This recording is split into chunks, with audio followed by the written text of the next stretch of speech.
He's this extraordinary figure, Jackie Carey, Jackie Carey. Which is it? Who cares? It's just Johnny. Let's call him Jackie Carey. Yeah. And He's been called both in various quarters. I think it was it that he was Johnny in England and Jackie in Ireland, or the other way around. I'm not sure. But so who was? So for people, and there'll be unfortunately plenty listening who may never even have heard of Jackie Carey. Who was he? Well, mainly he was a great star for Manchester United in the kind of throughout the 40s, like the Second World War, interrupted his career hugely. If that isn't a terrible reflection on the Second World War there, that one of the great knock-on effects was that it disrupted Jackie Carey's career.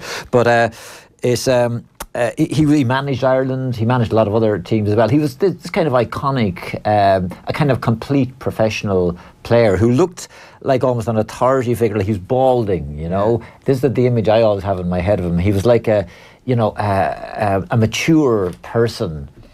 Even when he was about 18, he just always seemed to one of these people who was always bald, and who was just a great.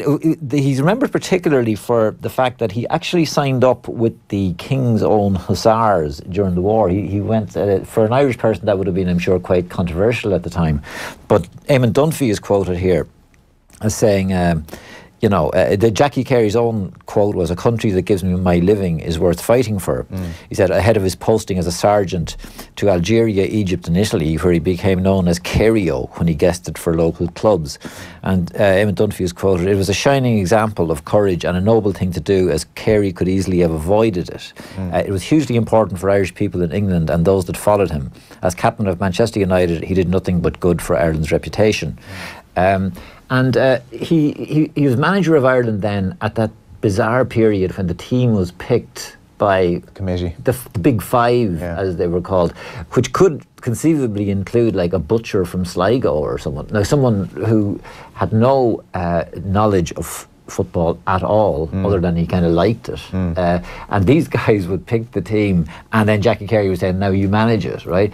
The team would come over on a Saturday evening or even on the Sunday morning, or so, like they would meet up in the Gresham in the morning, and Jackie Carey would say something to them like, "Fizz it about, lads."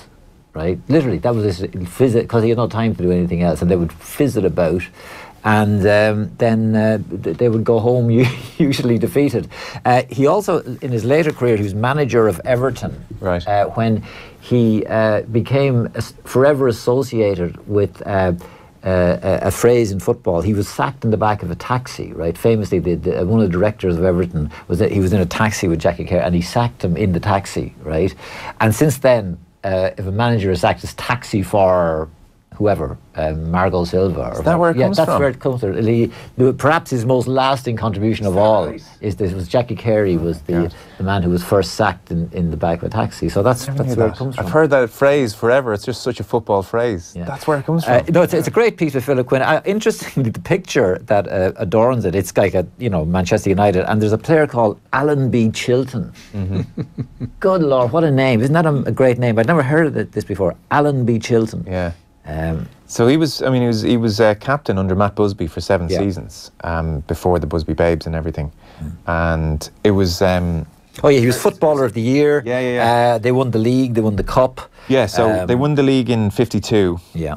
Because they'd finished runners-up for the previous 5 seasons, but it opens amazingly. So just after the 1958 Munich air disaster, Jackie Carey at this stage is the manager of Blackburn Rovers, but he drives to Matt Busby's house when he hears of the crash, and then it says Carey appeared on television as the Manchester United spokesman, and then he flew to Germany to be with the survivors.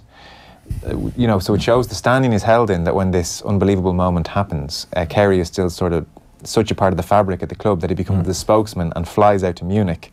And as you said, he was Players Player of the Year by a landslide in 1949, the runaway winner of the Footballer of the Year award.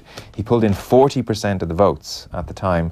He received the award in London on a Friday and then caught the overnight sleeper with Busby for a game against Newcastle the next day, which United won 1-0. Carey was man of the match. And in '49, he led the Republic of Ireland to that famous 2-0 win over England at Goodison. John Giles is kind of quoted in this, and basically says that everyone knew one name, and that was Carey's. Carey was the man, he was the star, went to United, had such pace and skill that he started off as a striker, and Busby even played him at fullback as well. Great control. And there's a brilliant anecdote from a game in 1953 when he goes in goals against Sunderland.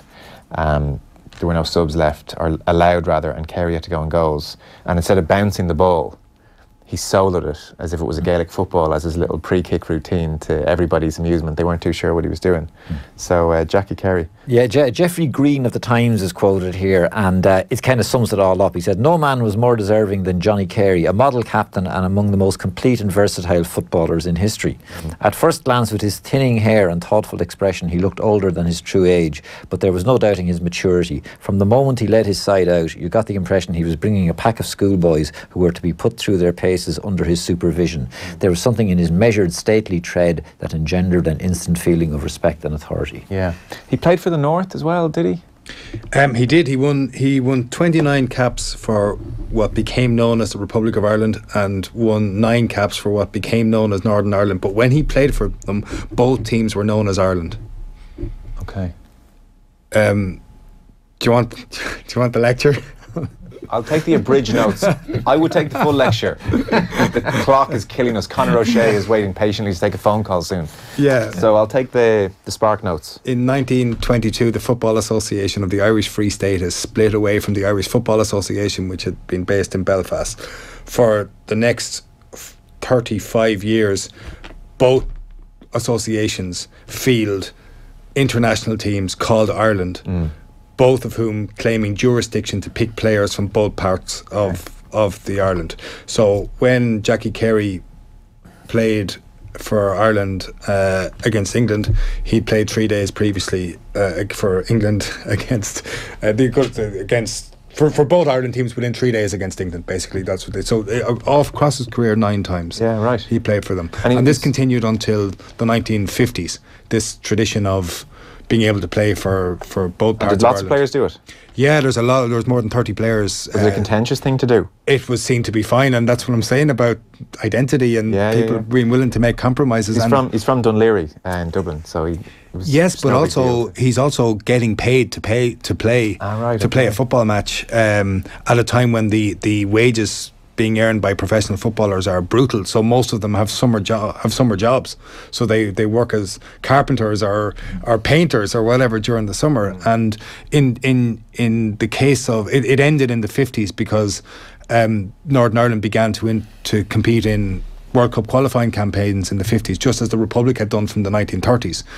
And FIFA basically, this rule came, you couldn't represent 2 different teams in the same competition. Yeah. So an agreement was brokered. Okay. Very interesting. So that's pages 88 and 89 of the Mail on Sunday. It's a really good piece, and it's the 100-year anniversary of his birth. He was born 100 years ago this week in Dunleary. Started off at Home Farm. That's Philip Quinn there. He went to United in 1936. Oh, actually, the mystery of whether in England Carey was always Johnny, though the English press dubbed him Gentleman John. Right. So this is in relation to, is he Johnny or Jackie? He had a song on the terrace at Old Trafford. Hello, Johnny Carey, you can hear all the girls cry. Hello, Johnny Carey, you're the apple of my eye. You're a decent boy from Ireland. There's no one can deny. You're a harum-scarum, devil-may-care-em, decent Irish boy.